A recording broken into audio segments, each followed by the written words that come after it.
make breakfast.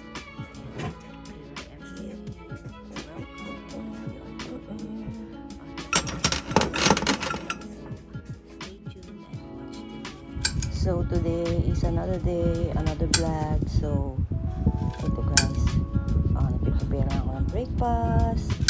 At alam niyo na, at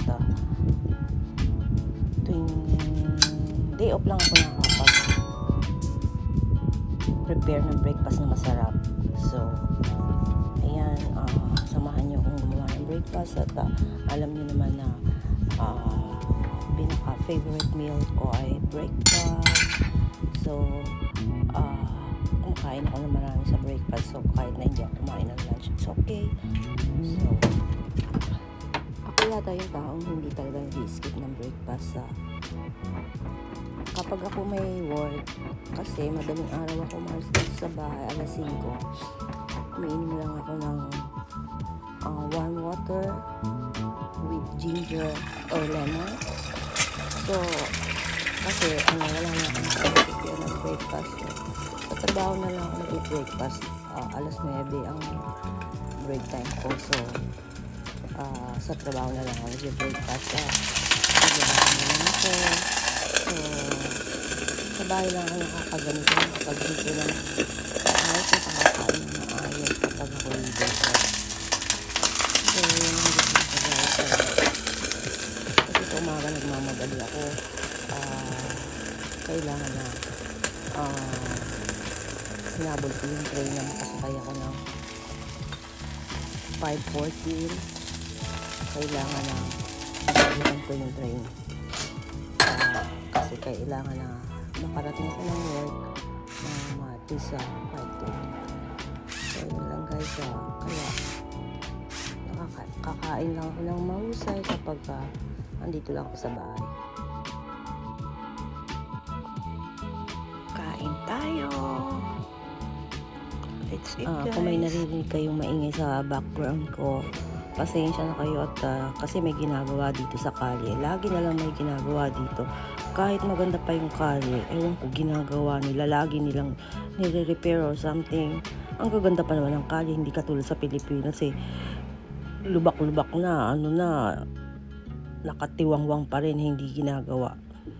So dito, kahit maganda pa yung kalye, ewan ko, nire-repair pa rin nila, inaayos nila, pinapaganda pa nila lalo.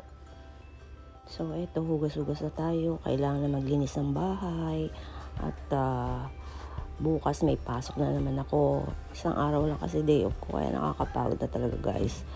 So ayan, kailangan maglinis ng bahay. Anyways, once a week na lang ako ngayon naglilinis kasi talaga namang hindi ko na kaya.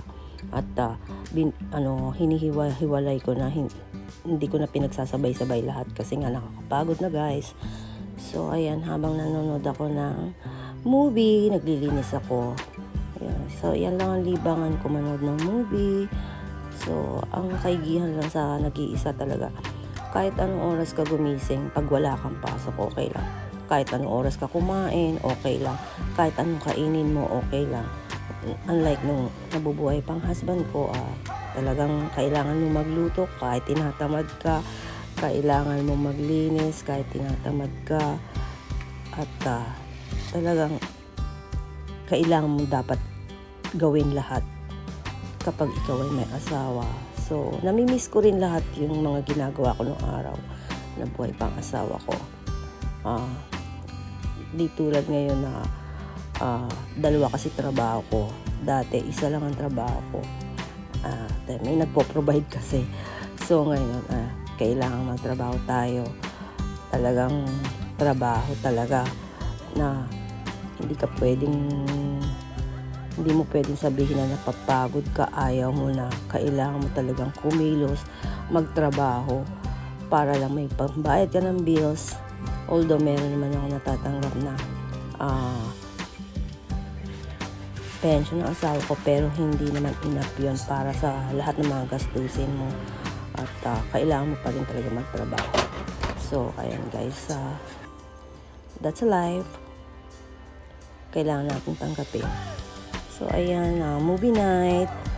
Kumakain lang ako ng grilled chicken, and french fries. Yan ang pinakaano ko, libangan ko na lang guys. Manood ng movie, kapag ako may time, ayan. So, konting inom. 3% lang naman yung iniinom kong alcohol. 3% lang naman. So, ayan guys. Yan lang ako nag-enjoy guys. So,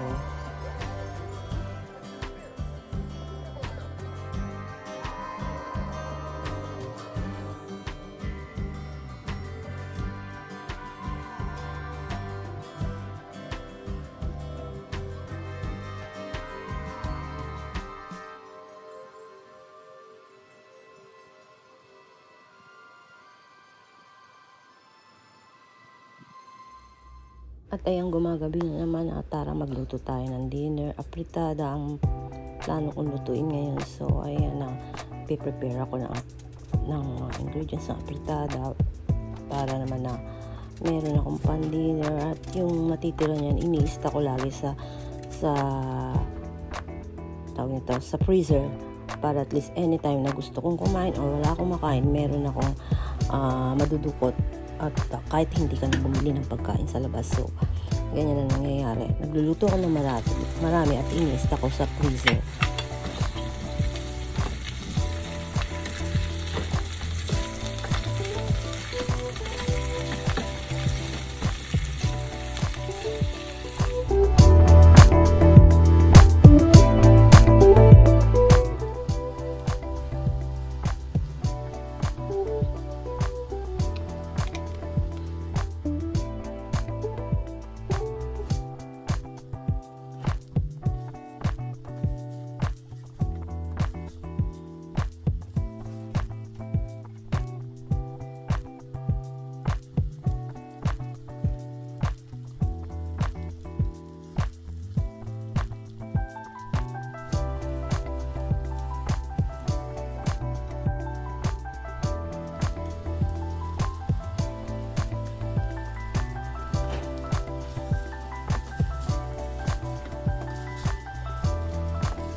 niluluto ko. So, yung mga natira is ko sa freezer at yung iba pa ay ilalagay ko lang sa rep para at least bukas kakainin ko ulit. So, siguro yung inista ko sa freezer baka next week ko makakain yun. So, ayan guys, ayan ang maganda kapag madami kang niluto, isla ko lang sa freezer. At dahil nagkikrig ako ng watermelon, so ayan, bumili lang ako ng maliit dahil ako lang naman mag-isa at hindi ko naman mauubos agad yan. So, ayan, dahil napakainit na dito, masarap kumain ito. So, hinihiwa ko lang siya ng maliliit para madaling kainin.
Ngayon naman after dinner, before ako matulog, kailangan na malinis lahat, lalo na sa kusina. Maliit lang naman ang kusina ko, so kailangan malinis lahat yan. At ayokong gumising sa umaga na madumi. So, yan ang kasabihan, dapat wag ka daw matutulog ng madumi ang kusina. So, yan ang aking routine guys. Ewan ko, nakasanayan ko na talaga na maglinis ng kusina bago ako matulog or after dinner. Hindi ko talaga pinababayang madumi yan. Kahit papagod ako, talagang kailangan malinis na malinis lahat.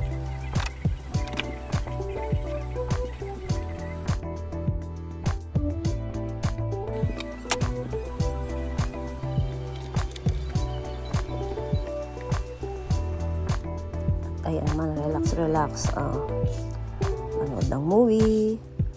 Ayan lang aking ginagawa. Kapag nagre-relax ako, chill lang, manood ng movie. So, nag-e-enjoy ako sa ganyan. So, wala kang iniintindi. Masarap, peaceful, quiet. At masarap ang pakiramdam.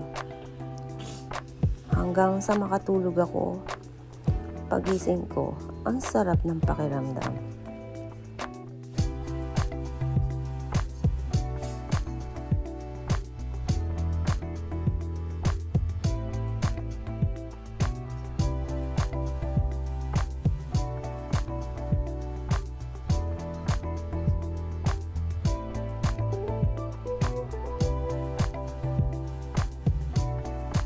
I do this before going to bed.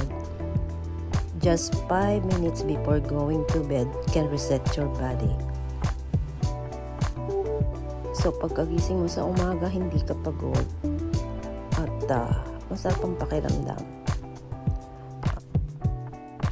So, minsan guys, di ba kahit kumpleto ang tulog natin, parang pagod pa rin yung katawan natin. Parang di maganda yung pakiramdam natin.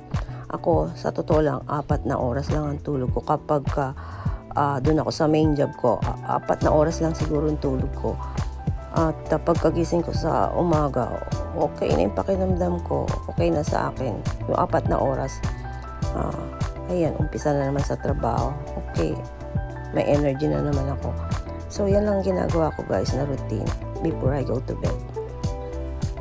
Anyways, thank you guys for watching. Bye!